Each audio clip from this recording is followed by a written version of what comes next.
morning, good afternoon, good evening. It is I. Yes. Oh, it's me, Brennon, here again, Brennon, with another episode of the Two Deep Coverage podcast. As you can see, am in a different location. I'm actually enjoying the lovely weather out here in Los Angeles, California, at an undisclosed location. If you know, you know. If you don't, that's okay too. Okay. Getting situated in this unusual space, getting accustomed to the surroundings and just seeing if this would be a optimal place to record. I'm actually situated where I'm looking directly out the front window of the unit that I'm in, and I can see the old ladies just shuffling on by, people getting their mail, so on and so forth. Beautiful clear sky with the sun shining down into the complex. Nice breeze coming through the front door with the fan going in the background. So, um, yeah, just had to change environments real quick, check on some things, get some things in order. But what I didn't want to do was skip an episode and miss out on the consistency that I'm trying to build little by little, day after day, week after week. Just stacking, getting better, getting stronger, and give you this content. You feel me? So can't see the nice mic I got right here, but it's one that I've had for a long time and I haven't really put to use until today. It is August 14th, 2024, Wednesday, reporting after week 1 of the NFL preseason. Just provided some updates and some feedback on things that I saw pertaining to injuries and contract disputes, um, some preseason game updates, just some of the things that I saw that were noteworthy and things of that nature. I wanted to touch on the top 100, but as I reflected with all the travel I did from St. Louis to LA, as well as just the preseason being upon us, I figured it would be better to postpone my review of the top 100, particularly because I didn't watch it yet and I want to be informed on what I speak on. So, going to push that off till the end of the preseason. But for the next couple weeks, I'm actually going to cover the preseason and just touch on progressions and things that I've seen in the news and on film. So, hopping right into it to save time, some of the injuries that I saw throughout training camp from the end of July, beginning of August to today. One of the bigger ones that I thought was a head scratcher was Deontay Foreman for the Cleveland Browns. He ended up taking a shot to the head. I don't know what the nature of it was, if he was lowering his shoulder and, missed his angle or mistimed it, or if he got hit or fell awkwardly. The details are unknown, but he ended up getting airlifted to the local hospital for where the Browns training camp was on a stretcher. Yet he managed to avoid concussion protocol and he actually returned to practice last week. He didn't participate in the preseason game that the Browns played, but they played against the Packers on Saturday. But somehow, some way, he was back on the field practicing a week later. And I think I spoke in a previous episode of, of 2DC. I said it was very strange to see Elijah Moore, Deontay Foreman's now teammate, have a similar episode last season where he was clearly seizing or having involuntary movement after a big hit in a regular season game. He was down on the sideline. I think they were playing the Jets, I want to say. I can't remember who they were playing, but he was down for quite a bit. I don't remember if he got carted off. I don't know how he exited the field. Obviously, he was done for the game, but he was back within like a week or two himself. So to hear this news about Deontay Foreman, because a lot of social media thoughts and prayers were going up a lot of impressions were being shared regarding his injury, only to find out that the injury report is, oh, he's okay. Go ahead and let him go back out there. Like, no, it just, I don't know. And that's kind of the theme of what I've seen with these injuries that I'm going to report today, or kind of speak on, is a lot of these guys are having significant, the injuries that they've suffered or seemingly suffered generate a lot of intense reaction in terms of how they exit the field and what the protocol is afterward. But then the next report after that is like, oh, he's okay. No big deal.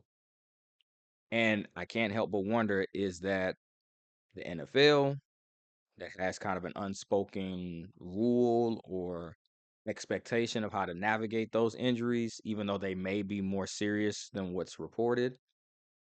We're going to report differently. Or is it sincerely that these guys aren't as injured or hurt as what it first appeared?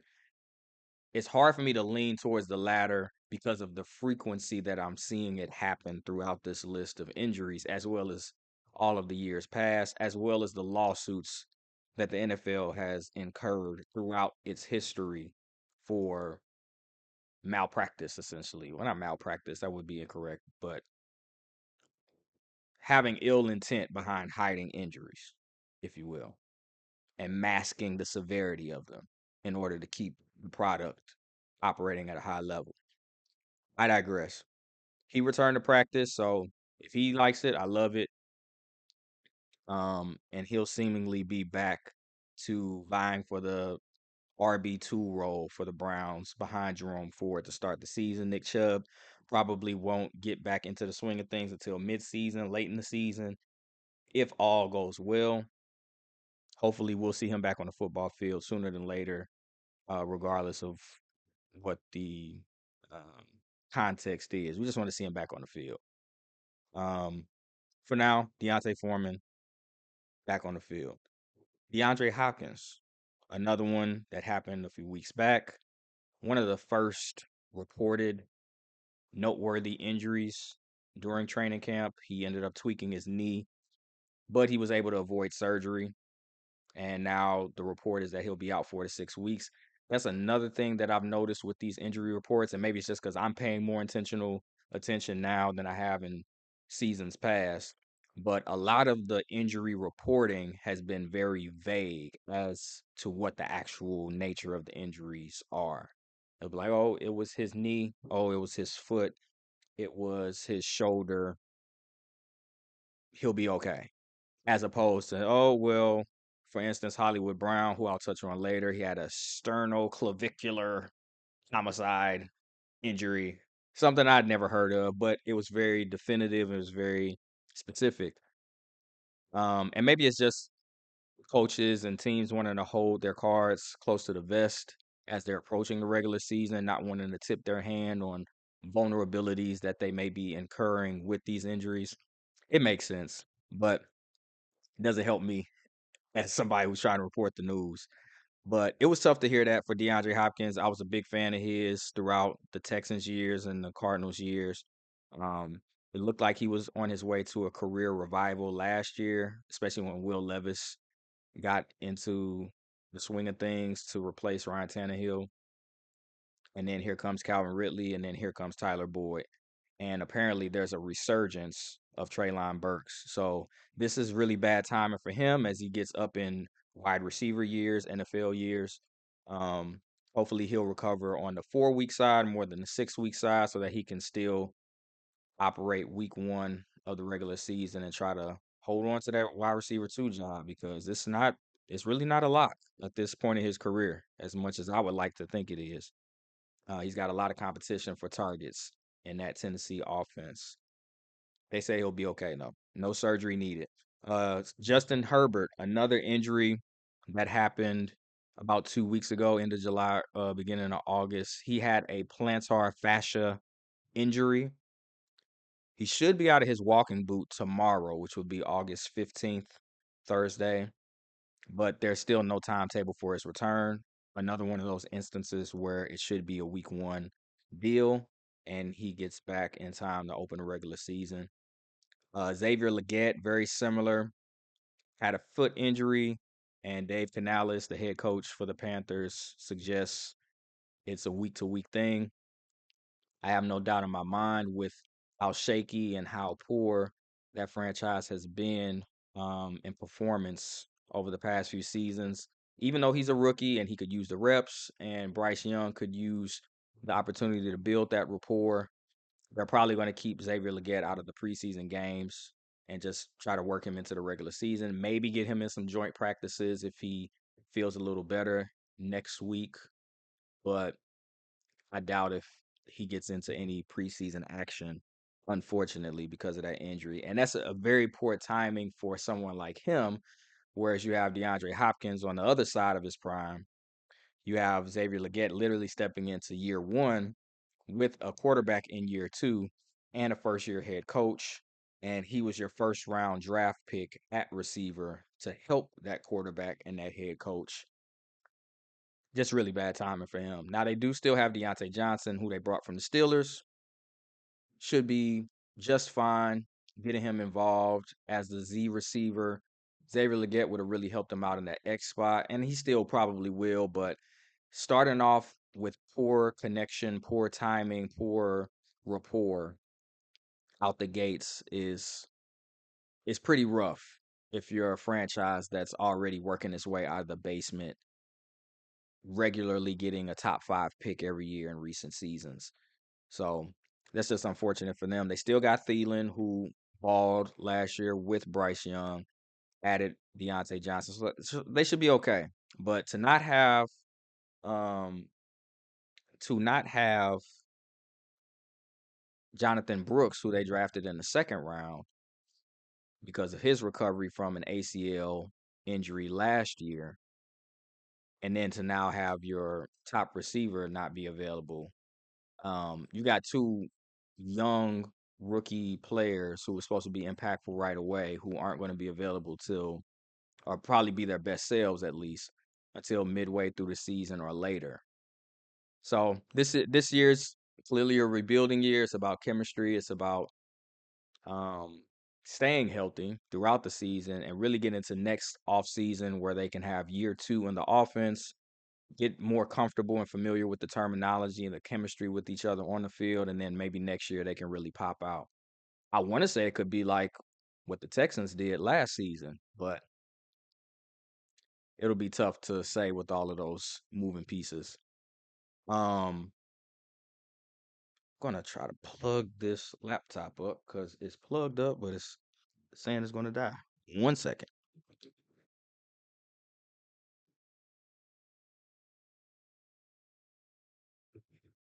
There we go.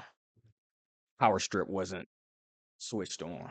So we're good to go now. Moving on, Zadarius Smith, he was carted off, one of the many players carted off due to what seemed to be a potential season-ending injury, only to later find out he only had a knee contusion.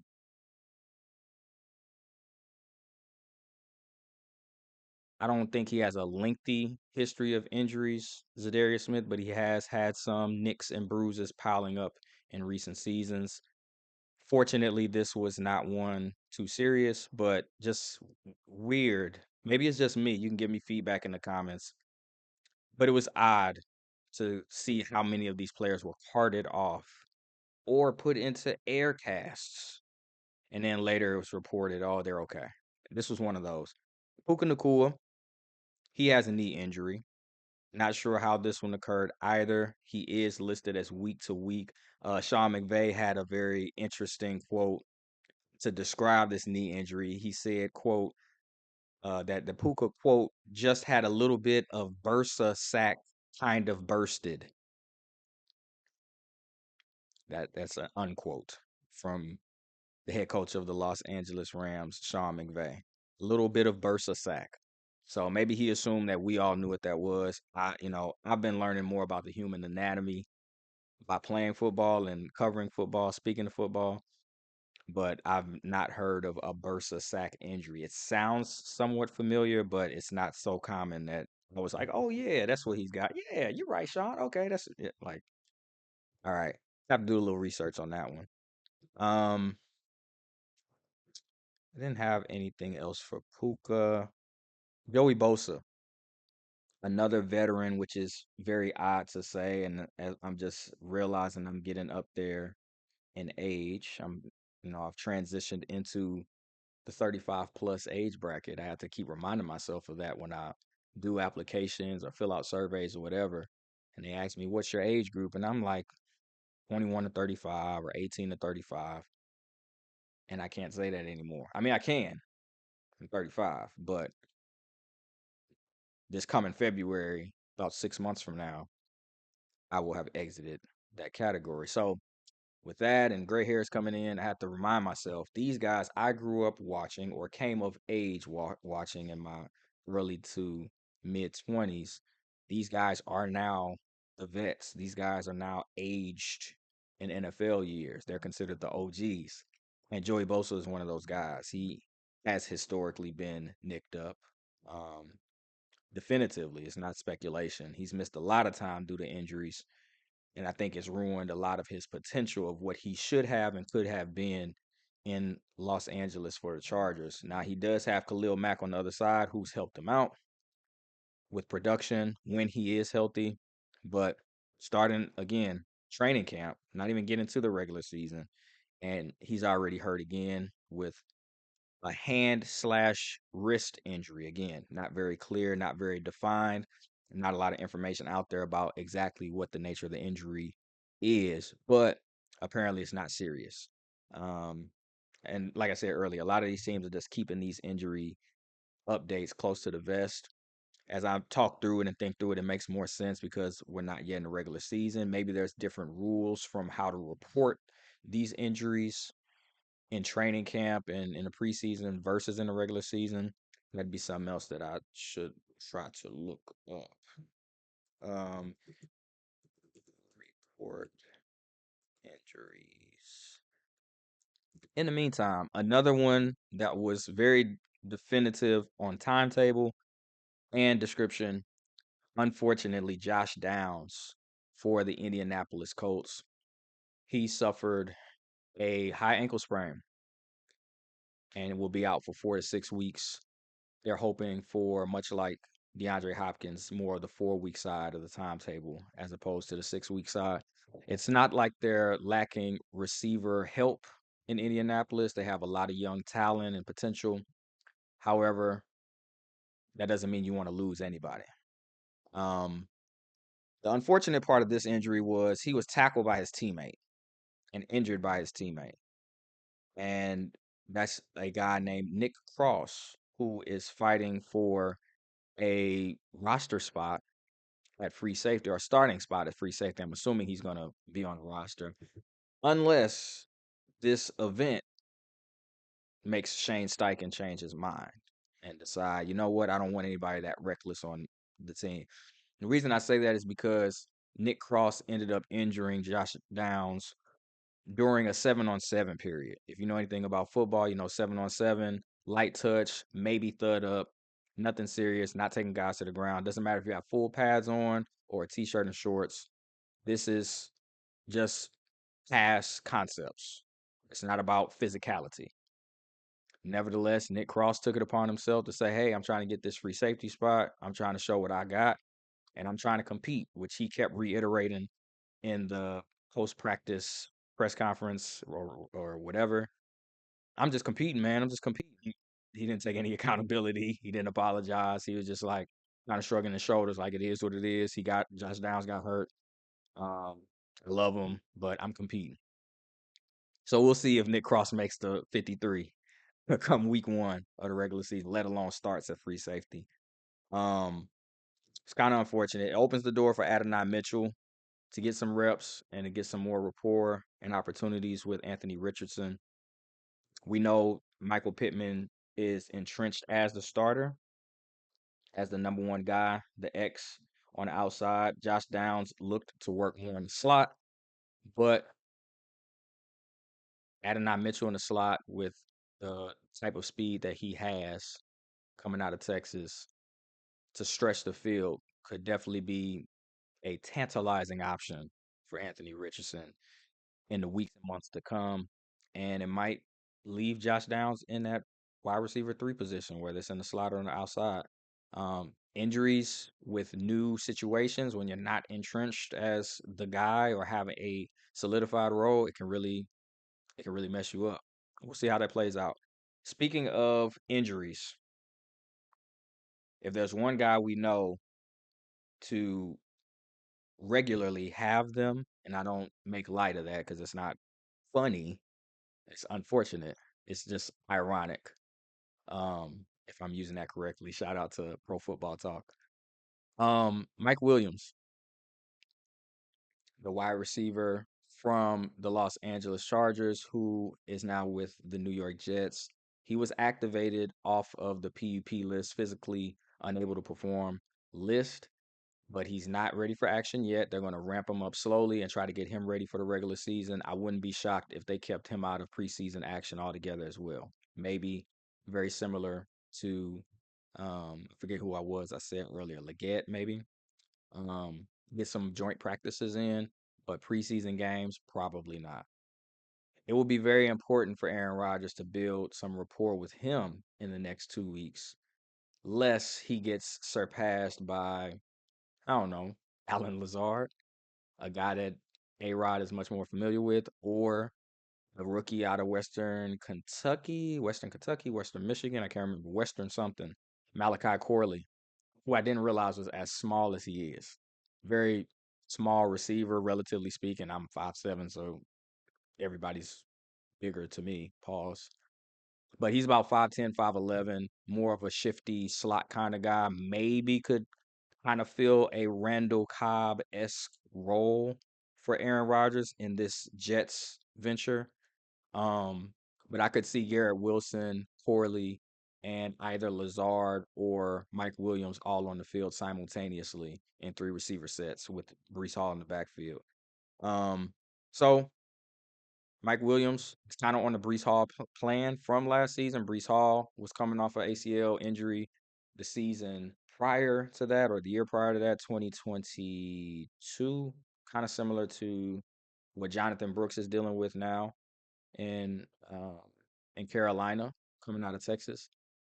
But Mike Williams is kind of on the same timetable, mid-August, ramping up, coming back. He should be back to being Mike Williams, whatever that means, by week 2, week 3, mid-September, late September. And I think it would really be good for the Jets if he does get back to that. I really think that would be a benefit for them to have two dynamic field stretching receivers on the outsides. Malachi Corley could work underneath. Still, I think they have a good tight end, and oh yeah, Tyler Conklin at tight end. Brees Hall can work out the backfield. Obviously, with lighter boxes, he's going to be a terror. 5, 6 man boxes. So if Aaron Rodgers and co can stay healthy, that would be the benefit, the ultimate benefit for the New York Jets this coming season. And I've got some predictions to make about the Jets, but as I usually do in August, I hold off because of injuries, because of instances like this where it can completely alter my projections or my predictions. So that'll be coming probably top 100 week, the week before kickoff. Malik Neighbors. Now this is more recent. During the preseason game, the Giants played. He ended up getting nicked up with his ankle. He says he'll be ready for week 1. All reports suggest he'll be ready for week 1. Probably very similar timetable to Leggett and Mike Williams. Just week to week, taking time, maybe joint practices, but more than anything, precaution being used to make sure it doesn't get worse. DeMarco Hellams. Now this one hurt my feelings. Give me 1 second. Got a text from the wife letting her know I'm recording. DeMarco Hellams is a very talented, heralded safety coming out of Alabama. This would be his second season. Last season, he showed a lot of flash in the preseason, had a lot of interceptions and splash plays. Didn't do much during the regular season early, but down the stretch as the starter Richie Grant started to falter and have his own inconsistencies. Enter DeMarco Hellams, I would say week 12 or 13 through the end of the regular season, and he was a terror. He was all over the field. The reports in camp this season were that DeMarco was pushing for that starting job, but Richie Grant was kind of redeeming himself. And then in preseason game number 1, unfortunately, DeMarco Hellams ended up having his leg air cast and he was carted off of the field. Another instance where I'm thinking automatically, if your leg is put in an air cast, it's broken, the knee ligaments are torn, or there's some other kind of damage done to where you're not going to be able to recover until the off season or next season. That's generally what I've associated an air cast with historically. I've never seen prior to this season the air cast used for a temporary injury, for lack of a better phrase, an injury that's recoverable within the season.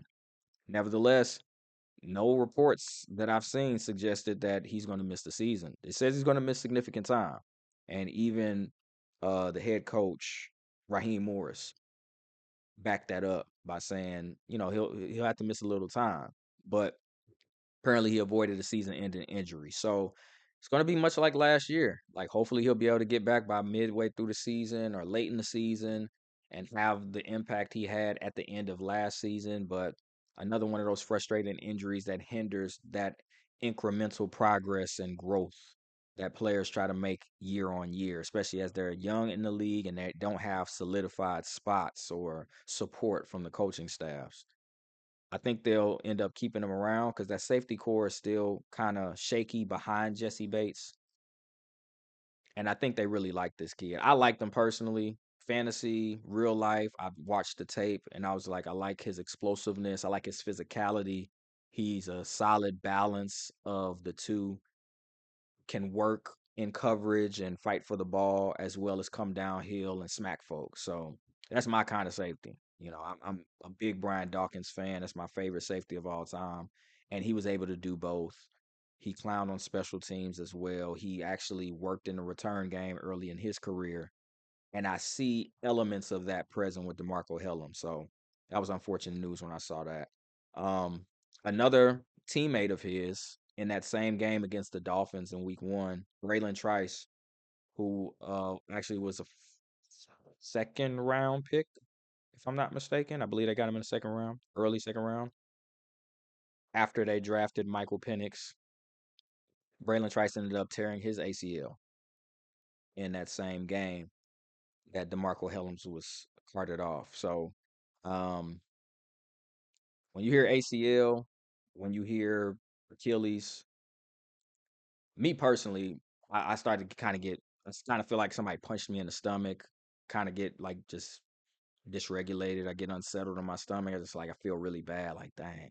Because if you've been around sports any length of time, when you hear ACL or Achilles, generally, that's it. Season's over. It's going to be a long road to recovery. And you don't really wish that on anybody, especially a rookie coming in his first year, first game action of any kind on this level, and had a lot of potential to really be somebody impactful and relevant for that Falcons D line. They'd been long looking for a dominant star pass rusher.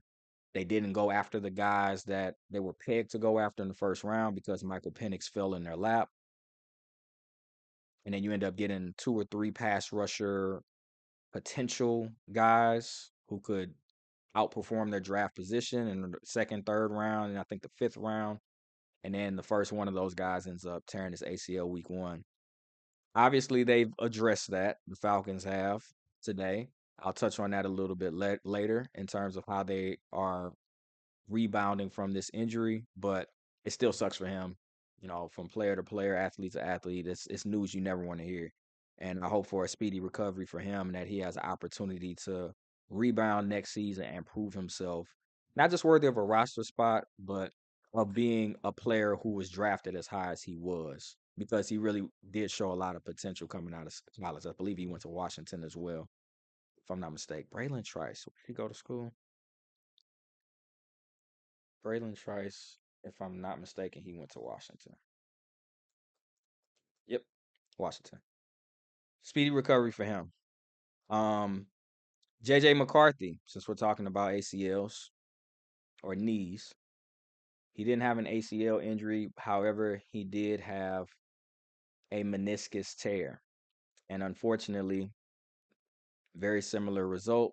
He is going to be missing the rest of the 2024 season. And he had probably the best rookie quarterback performance of week one. All of the um all of the quarterbacks that were drafted in the first 12, 13 picks, I think first 12 picks because the Raiders were at 13. All of those quarterbacks played this past weekend.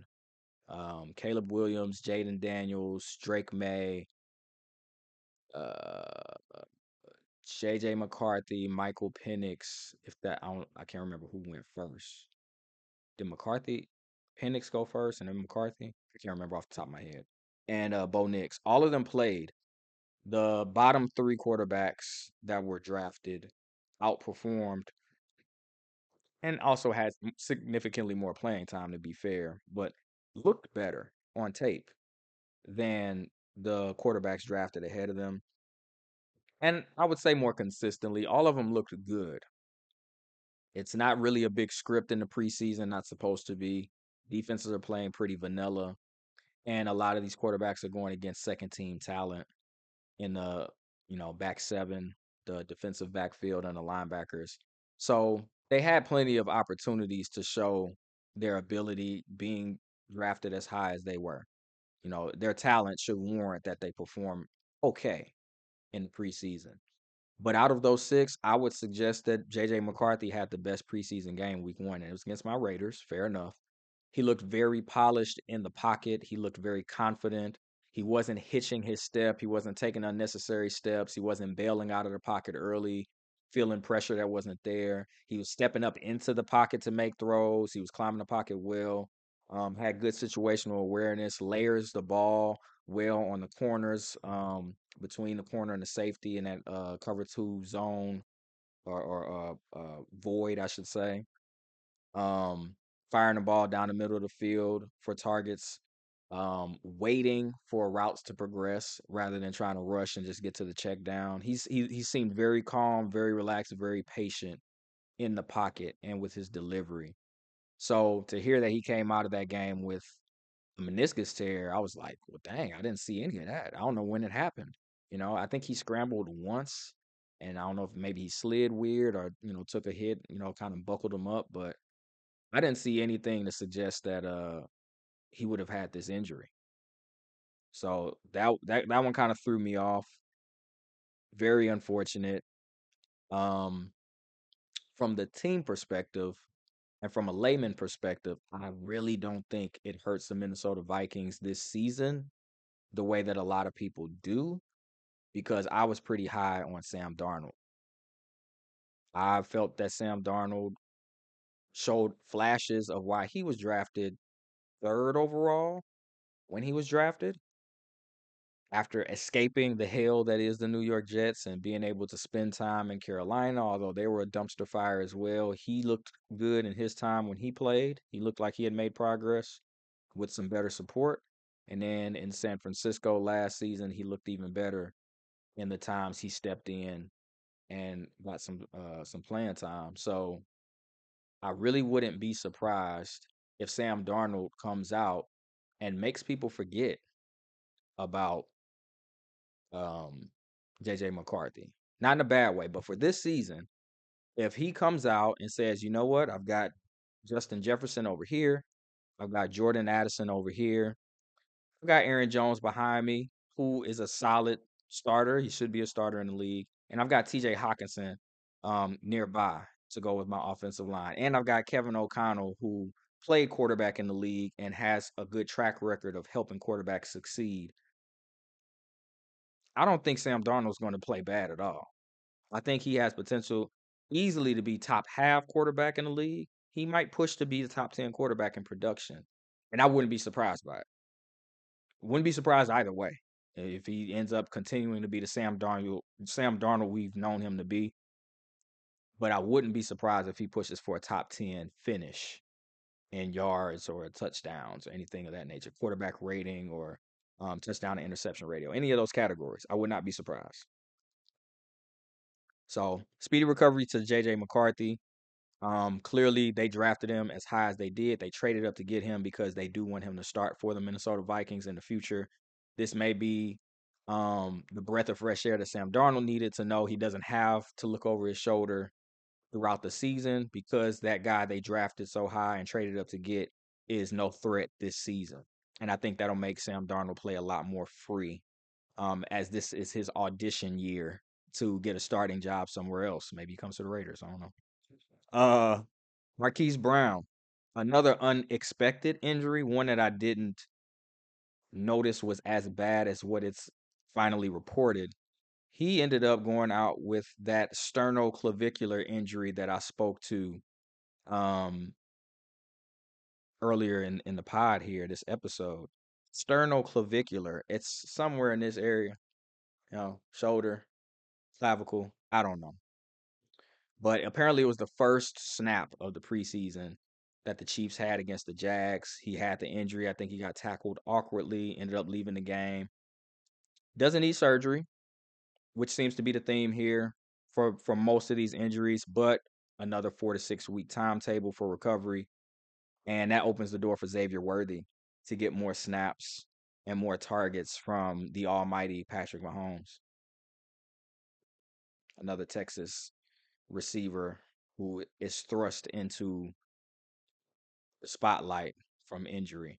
So we'll see how that happens with Hollywood. I don't know if he has a history of injuries too. Something's telling me he's been hurt significantly before with the Ravens or the Cardinals or both, but not a great start for him, especially with that crowded receiving room. And you still have Travis Kelce there who's eating up targets by himself. Um, Amarius Mims ended up straining his pec and he'll be out for an indefinite period of time. He was the rookie tackle, the mountain of a man that the Bengals drafted in the 2024 draft. He's got Trent Brown behind him, who is his own mountain of a man. I think he's like 6'9", 340, 350, something like that. He's going to fill in for Amarius until Amarius is able to return. But they've got some options there at tackle that should help Joe Burrow feel much more protected than he's ever felt at any point in his career, especially as he's recovering from his own wrist injury. Cooper DeJean, he's coming back from the NFI list. I'm not can't remember the abbreviation there. Basically just being on uh like a temporary IR. He came back from injury yesterday, but he had hurt his hamstring in July, but there's no definitive timetable for his return to action consistently. It's not set in stone that he's going to be starting at any one position. He might be at corner, he might be at safety, he might be a nickel. It's yet to be determined, but he is going to be an integral piece for that Philly secondary. They've got Darius Slay still over there. I believe they've moved James Bradbury to safety. They drafted Quinyon Mitchell ahead of Cooper DeJean. Is it I think it's DeJean. So they've got a lot of talent there, young talent and veterans that they didn't have last season that'll help them be a lot more solid, however they choose to orient those guys on the field. Um, we've got Jawan Taylor, the offensive lineman for the Kansas City Chiefs. He was carted off for having an injury. I didn't get much definition of what that injury was, but it was another instance of, let me see. See if I can pull that up real quick. I believe it's another instance of it not being that serious.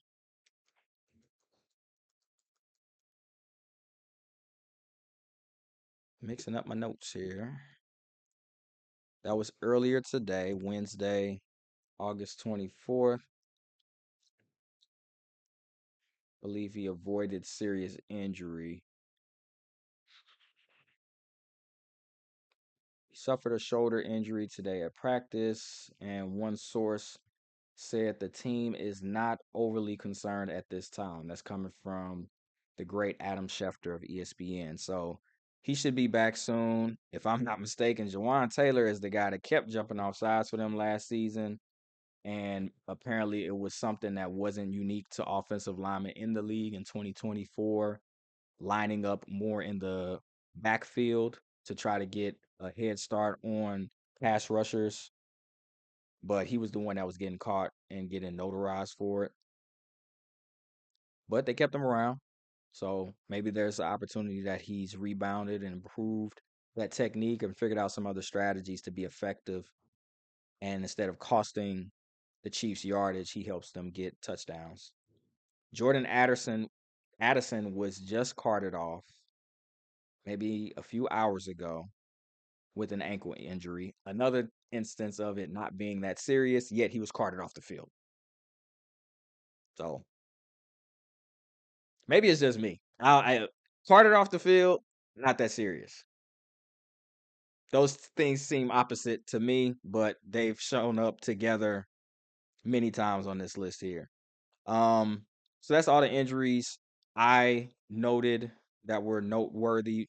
Plenty of others, plenty of other season-ending injuries, plenty of other significant injuries. Mostly guys that are second team or fighting for roster spots.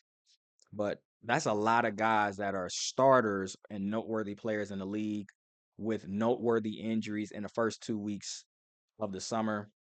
Um, Most of them will be back. A few of them will not, but figured it was worth reporting. I wanted to touch on some of the contracts as well. A couple of holdouts. Brandon Ayuk. We all thought a deal would have been done by now from how talks and conversations ramped up last week, but he's still holding out. No deal is in place yet. However, it is being reported that the 49ers do have a deal in place with the Steelers who have a contract ready for Brandon Ayuk, as well as the 49ers who have their own contract ready for Brandon Ayuk should he choose to stay. So apparently there are two deals on the table for Ayuk.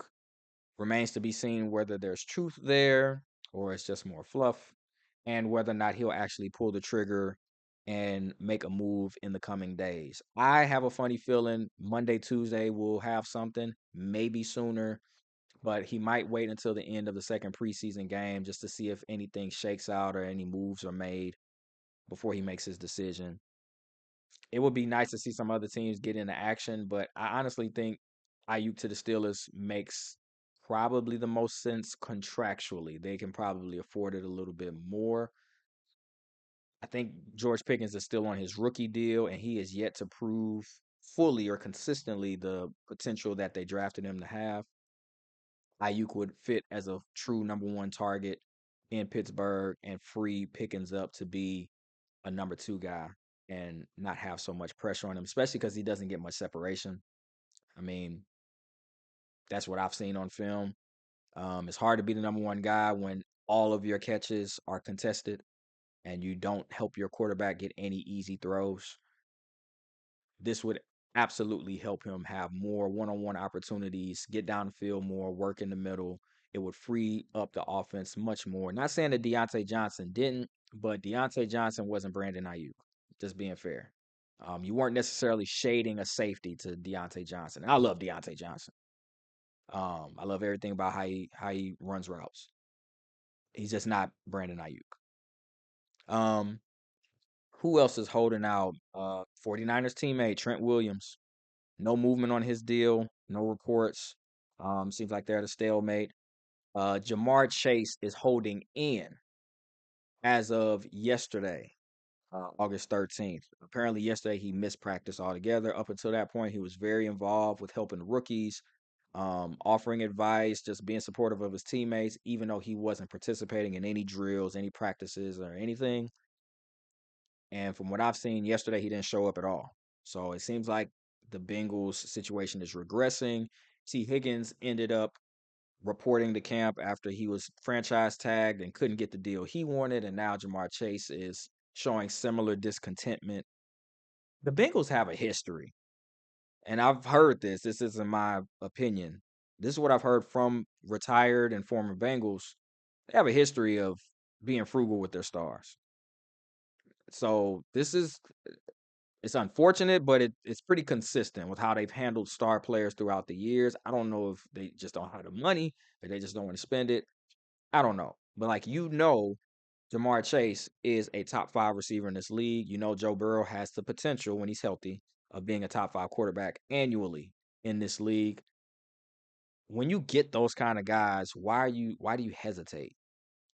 Just like what the Cowboys are doing, with CD and Dak, and I'll get to that in a second, but the owner for the Bengals, Mike Brown, he said at one point earlier in the offseason that he would bend over backwards to keep Jamar Chase in Cincinnati.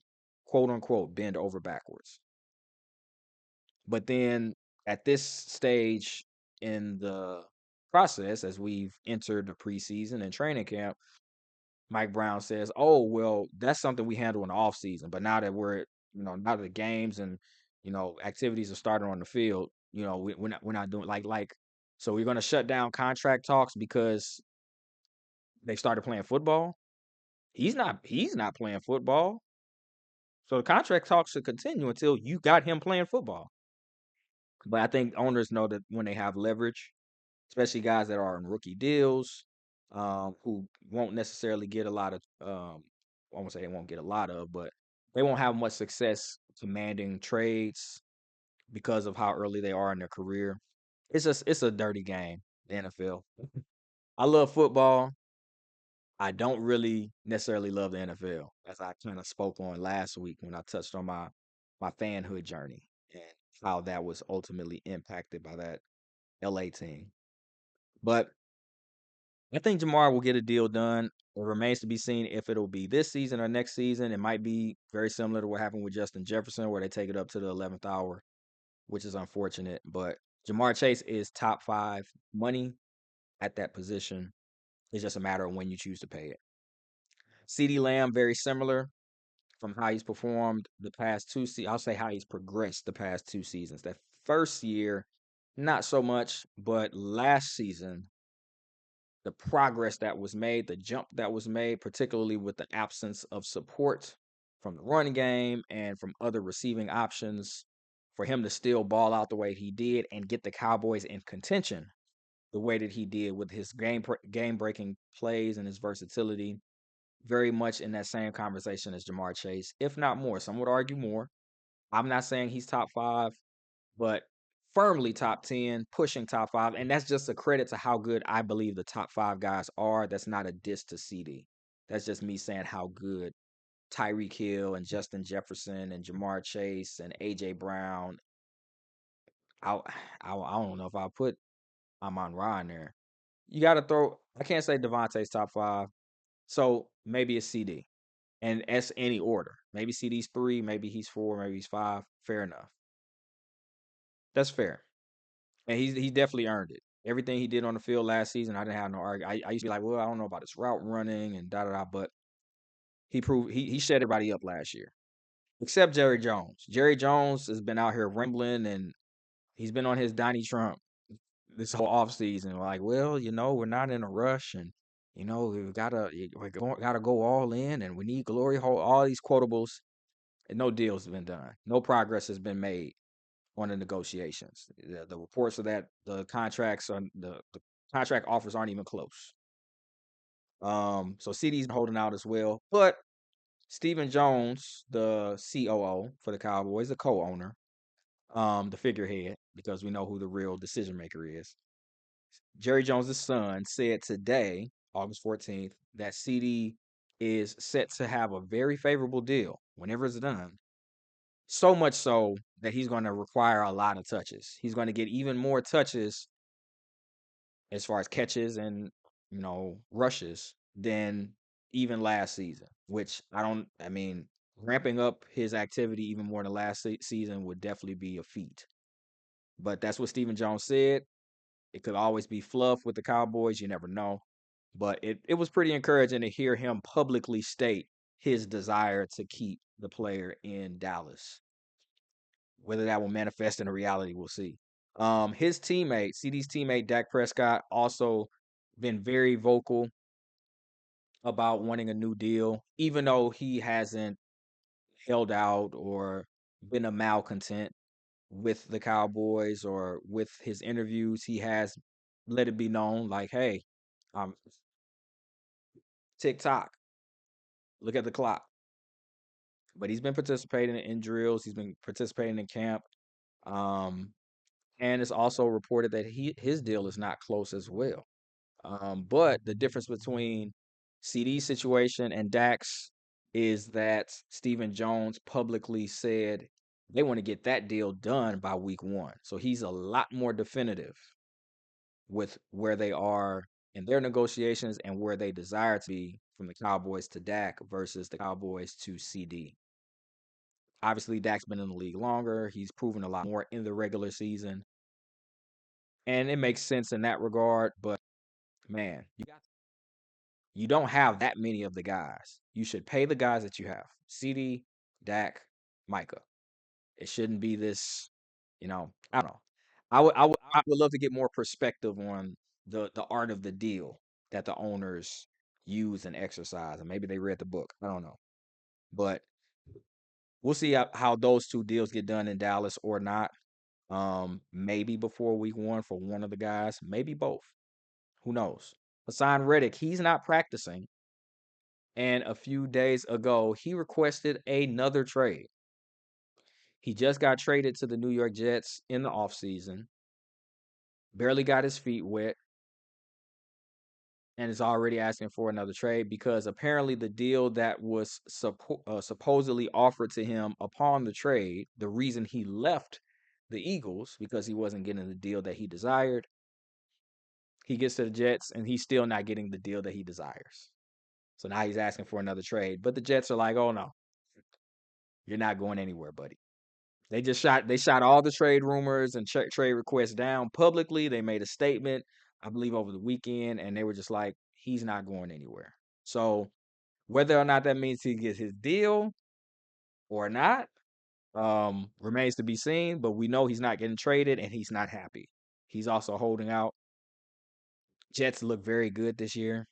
I said a little bit earlier, I like how their offense is looking. I mean, the defense is the defense. Nothing needs to be said about the defense. Sauce Gardner and Quentin Williams and the whole nine.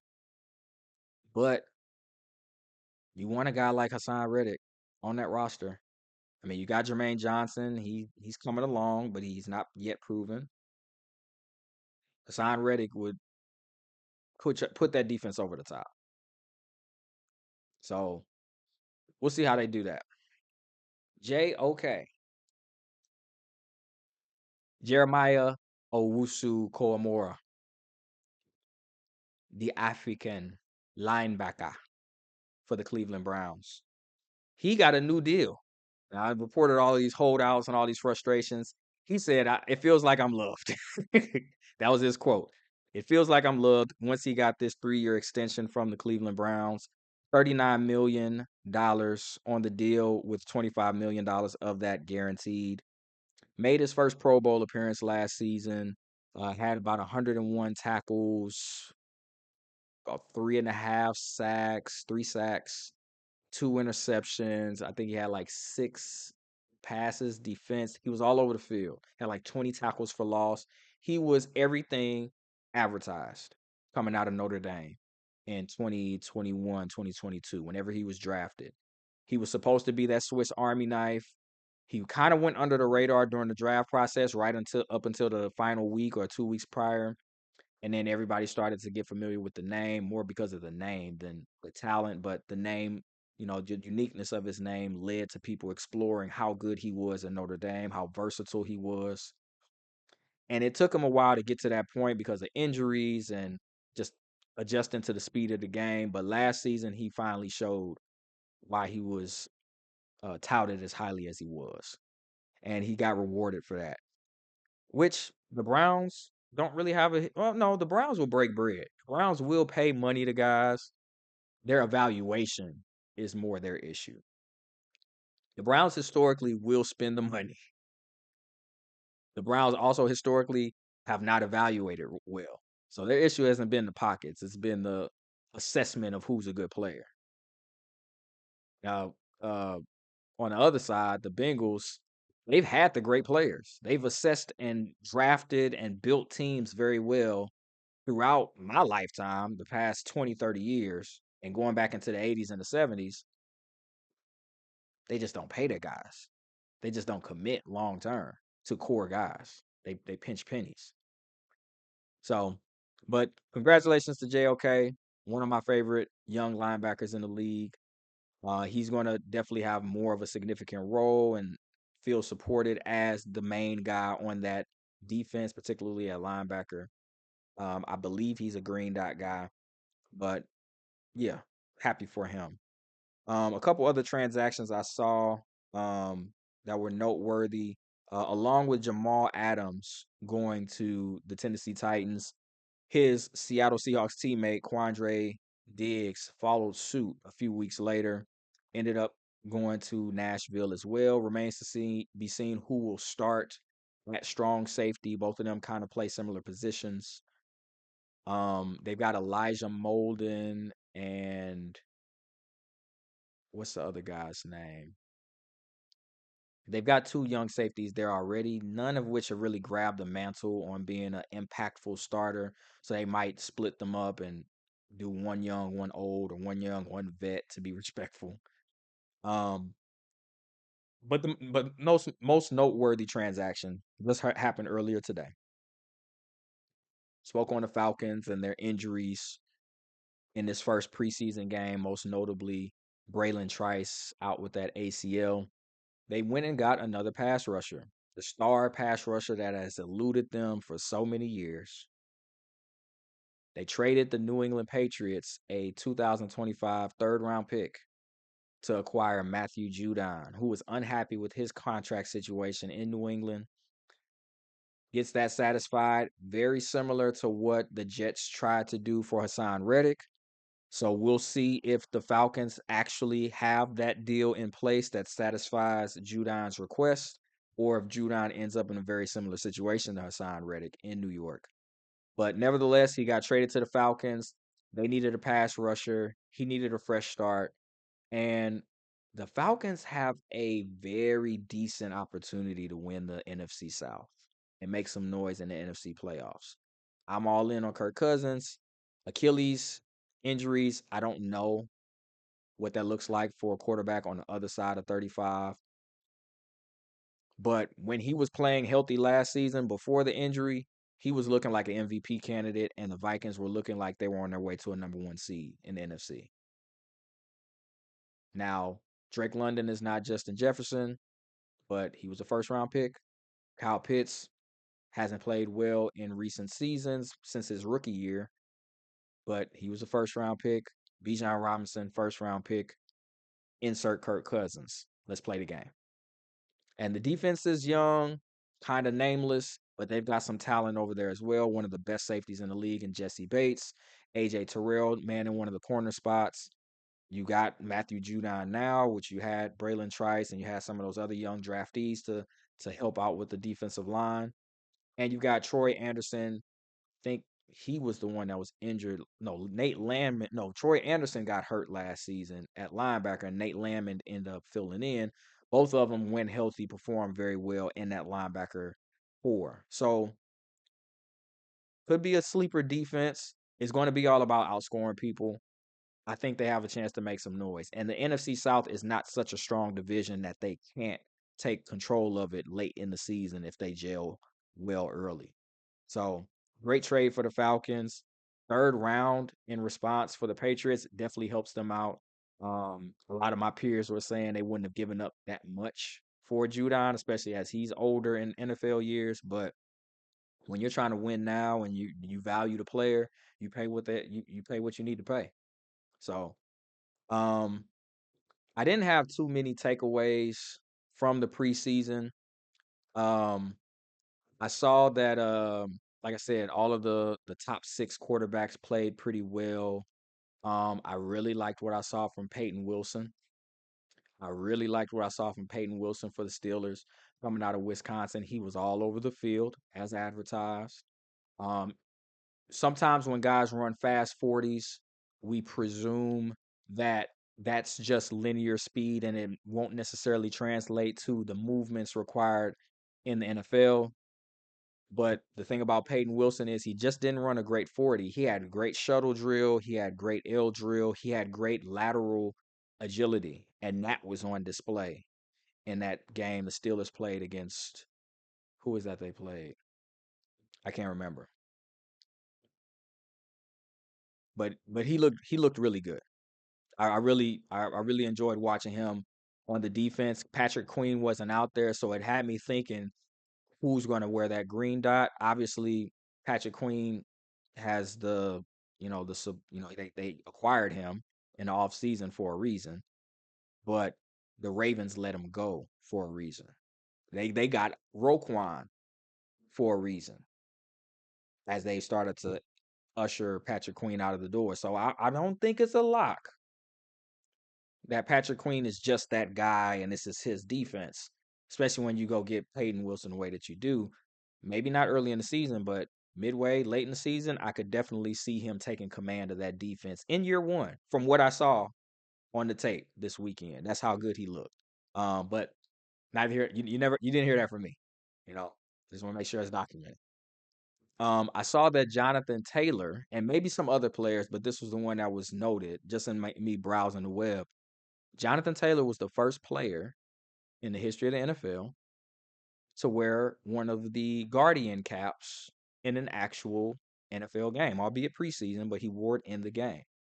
Now, what we've seen in practice is the bulkier Guardian caps that seem a little awkward, a little bit inflexible, the ones that take up a lot of space and can often throw off the equilibrium of the players wearing them. They've complained about their balance being a little off with those Guardian caps a little bit bigger. The one Jonathan Taylor had on, and I'll see if I can put a clip or a screenshot of the a picture of what the one he had on. It was a lot thinner, seemed a little bit more compacted, but still solidly built, and it had some kind of covering over it that had the appearance of a helmet and also had the Colts logo, and it didn't look too bad. It didn't look as bad as what I thought it was going to look like. And it's extra protection. So no argument from me. If that's what it looks like and that works for the league, I would not be surprised or upset if more players adapted that approach and did what Jonathan Taylor did, especially at a position like running back or lineman, where contact is inevitable play to play, especially to the head and neck area. Um, the kickoff rule was one I was interested on. I spoke on that in, I believe, episode 1 or 2 of 2DC. Seeing the kickoff rule at play, and it's not that I didn't see it during a Hall of Fame game, but I really was not into the Hall of Fame game at all because so many guys didn't play. And I didn't see any noteworthy kickoffs or reactions or, outcomes to the kickoff at that point. But this week, did see a lot of things. Saw a kick returner have 1 foot in the field of play, 1 foot in the end zone, and took a knee. And I forget what the outcome of that was, but he did it intentionally. I saw a kickoff land short of the landing zone, which was hilarious. The kicker got so upset. I saw a plenty of the kickoffs go into the landing zone. I saw plenty of kickers purposely kick it into the end zone and out of the back of the end zone and just said F it. And maybe that's special teams coaches for those kickers not wanting to show anything in the preseason. Maybe it was they just don't want to deal with the implications of the new kickoff. Who knows? But I would have thought that every team would have intentionally been trying to put the ball in play so they could get reps and get a feel of what it would look like and feel like. But different teams took different approaches. The biggest return I saw was from Parker Washington. I believe he was for the Steelers. Um, no, Parker Washington. I wrote the name down, didn't write down the name of his team. But he had a 70-yard return. And it wasn't just a one crease and goal return, it still was a very entertaining return in terms of all the wiggle and the moves and the jukes and the cuts and the spins. It was still a very entertaining return with this new format. So I thought that that was encouraging to see that in week one versus all of last season. I can't remember one return that I saw that was that entertaining in 2023 as what I saw in the first preseason week of 2024. Um, a quarterback took some kickoff returns, and this was the guy for the Steelers. So Parker Washington played for somebody else. I just can't remember. But the Steelers rolled out their fourth string quarterback, J.R. Plumlee, to return multiple kickoffs. And he did pretty good. Um, it's funny because it was reported that Justin Fields might return some kickoffs, but he ended up starting the game.